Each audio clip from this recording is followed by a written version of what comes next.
దేవుని అభిషేకం కలిగిన వాడు, దేవుని చేత ఎన్నుకోబడినవాడు, బాల్య దినముల నుండి కూడా తన పుట్టినది మొదలుకుని కూడా దేవుడే తన స్నేహితునిగా, దేవుడే తనకు తోడుగా బ్రతికినవాడు.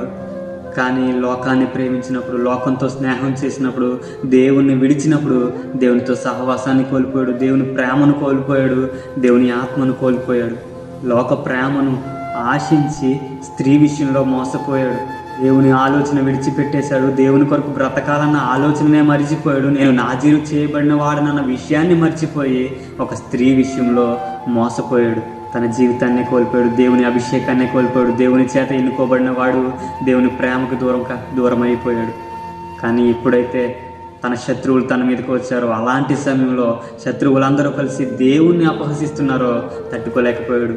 దేవుణ్ణి అంటుంటే ఊరుకోలేకపోయాడు. వీరందరూ దేవుణ్ణి అవమానపరుస్తుంటే, దేవా నాకు ఒక్క అవకాశం ఇవ్వా, దేవా నాకు ఒక్క అవకాశం ఇవ్వా, నీ మహిమను నాకు దయచేవా, నీ ప్రభావమును నాకు దయచేవా, వీరందరూ నీ మహిమను తెలుసుకున్నట్లుగా నన్ను నిలబెట్టవా అని దేవునికి ప్రార్థించాడు.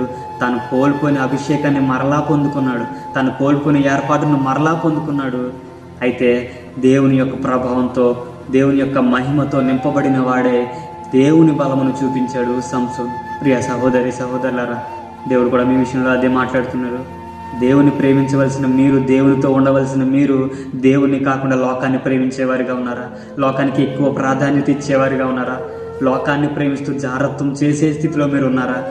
ప్రియ సహోదరి సహోదరులారా, దేవుని కంటే ఏది ఎక్కువ కాదు అనుకొనవలసిన మీరు దేవుని పక్కన పెట్టేసి దేవుణ్ణి మర్చిపోయి లోకంలో కలిసిపోయారా? లోకపు ప్రేమలో, లోకపు ఆశలతో మీరు బ్రతుకుతున్నారా? దేవుడు మిమ్మల్ని పిలుస్తున్నాడు. ఎక్కడైనా మీ మనసును మార్చుకుని దేవుని యొద్దకు వస్తారా? దేవుని చెంతకు చేరతారా? దేవుని ఆలోచన కలిగి బ్రతుకుతారా? దేవుని చిత్తాన్ని నెరవేర్చుటకు నిలబడతారా? దేవుడు మీ అందరినీ బలపరిచి నడిపించును గాక.